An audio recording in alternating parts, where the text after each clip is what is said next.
Welcome everybody into the IA Sports Studios. My name is Cadenus and here to deliver you guys Class 2A's new and updated dual team rankings. Again, before we get started, be sure to like this video. After the video, be sure to comment whether you agree, disagree, maybe comment who your favorite team is. Just drop a comment, drop a like so that we know you guys like this type of content where I'm delivering it in a sort of show way. I think it's pretty cool. I think it's pretty neat. Hopefully it gives you guys something engaging to watch and look forward to, and we'll plan on doing this every week. Again, this is our 5th set of dual team rankings. I started doing this for the 4th set, so hopefully we can continue this trend, and we will get right into it. Before we get into it, though, some things coming up. Individual rankings for each class on the boys side. We are planning on dropping those on Wednesday. That is for subscribers only on Rockfin. So if you're not subscribed to Rockfin on IA Russell, please be sure to do that. We appreciate everybody who does that. That's a way of supporting us and what we do. And also, Mendenhall final full matches will also be on Rockfin for premium or for our subscribers too. So again, I was at the Mendenhall invite. If you saw me, tons of good finals there. I'm going to be working on cutting those up and getting those on Rockfin for our subscribers only. So if you're not subscribed to IA Russell on Rockfin, please be sure to do that. It is the #1 way you can support IA Russell and what we do. Again, dual team rankings, though, totally free. So you don't have to worry about any of that for this. And let's get right into it, starting with our honorable mentions in Class 2A. These are alphabetically ordered. These are not ranked in any sort of way. This is what our ranker gave to me, starting with Albia, Esterville, Knoxville, North Fayette Valley, South Tamil County, and Woodward Granger. So again, these are our honorable mentions in Class 2A. Hopping into our Class 2A rankings, the top 24 teams. Let's get right into it. Williamsburg at number 24. They held the spot last week. Win over Iowa Valley, lost to West Delaware in 8th place at the Jerry Eckenrod Invite. Solon, they were totally unranked in the last set of rankings. Now they find themselves in the top 24 at 23. First place at the North Mahaska Invite and a loss to Clear Creek Amana. At number 22 is Winterset. They dropped 1 spot. They lost to Bonneret Farrar in 7th place at the Gary Christensen Invite. At number 21, New Hampton Turkey Valley. They dropped 3 spots. They were 18th in the last set of rankings. They lost by 1 point to Cresco and had a 4th place finish at the Farr Jabins Invite. Hopping into our top 20 with North Polk. They dropped 4 spots this week, lost to Carlisle, lost to DCG, lost to Indianola, lost to Marshalltown, and lost to Johnson. So obviously not a great week for North Polk, but all those are quality opponents. So I can't slouch them too much. They will drop a little bit in our rankings, but they will hang on inside of our top 20. A team that rose, though, and actually these next 2 teams are tied for our biggest risers in Class 2A this week, each jumping 4 spots, starting with Union. They were 23rd last week. They lost to lost to Bosco, win over East Buck, win over Jessup, and a 4th place finish at the Jerry Eckerron Invite has Union LaPorte City jumping up 4 spots. Another team jumping up 4 spots is Webster City. They lost to Algona, but have a win over Cedar Falls. They lost to Johnson, and they also lost to Marshalltown.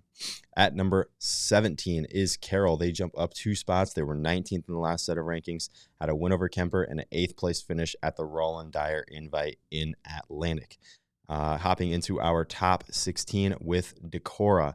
Decorah also rises. They were 17th in the last set of rankings. They lost to Osage, lost to Waverly, but finished 2nd place at the Flanagan Invite.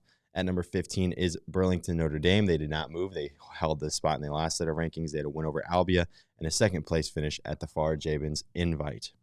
At number 14 is Anamosa. They dropped 1 spot. Anamosa lost to West Branch, lost to Wilton, and placed 3rd place at the Jabins Invite.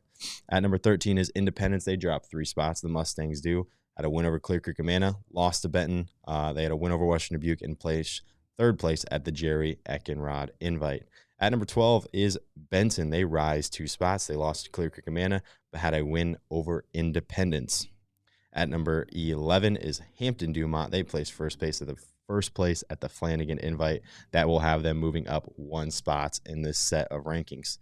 Hopping into our top 10, though, as you can see, number 10 is Humboldt. They rise 1 spot from 11 to 10.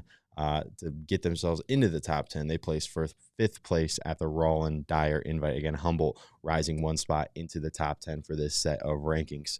At number 9 is Glenwood.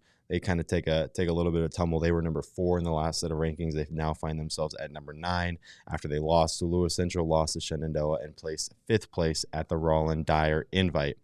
At number 8 is Columbus Winfield Mount Union. They rise 1 spot. They lost to Creston, but had a win over Interstate 35 and placed 4th place at the Gary Curtis Invite. At number 7 is Ballard. They rise 1 spot from last set. They had a win over Knoxville, a win over West Marshall, a win over Carroll, and an 8th place finish at the Mendenhall Invite. At number 6, your first team just outside of the top 5 this week is West Delaware. They did rise from last set. They were number 7 in the last set. They had a win over Williamsburg and a 6th place finish at the Jerry Eckenrod Invite. Now, if you remember last time for these rankings, I revealed the top 5 all at once. We're going to do it a little bit different this time. We're going to go one by one to keep the suspense going for your viewing pleasure. And at 5th place, getting right into it, is Sergeant Bluff Luton. They did rise from the 6th spot last week. So Sergeant Bluff Luton had a win over Sioux Center and a 3rd place finish at the Roland Dyer Invite. Now to number 4, another team that was in the top 5 last week, Algona. They were number 5 last week. Now they find themselves at number 4.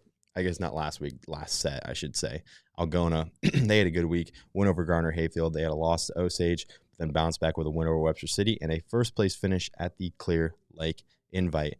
At number 3, they held this spot last week. It is Creston. Creston lost to Indianola, but bounced back with a win over Columbus Winfield Mount Union and finished 1st place at the Ottumwa Invite. Now, number 2 and number 1, I'm guessing you know who these teams are. It's just a matter of what order. Number 2 is Mount Vernon. They held this spot last week. They're going to keep it again. They had a win over Lisbon, a win over Clear Creek Amana, and a loss to Linmar. That means your number 1 team in Class 2A for our 5th set of dual team rankings is Osage. They had a win over Algona, a win over Central Springs, a win over Decorah, a win over Nashville Plainfield, and a 1st place finish at the Gary Christensen Invite. So, busy week for Osage. They hold down the number 1 spot in Class 2A for this set of rankings. And that's really all I have. I appreciate you guys for tuning in. Again, be sure to comment who your team is, whether you agree, disagree. Just drop a comment so we can read something and know that you guys are watching. Drop a like if you like this type of content. And again, my name is Cade Nissen, and Class 2A fans, I will catch you guys next week for those dual team rankings.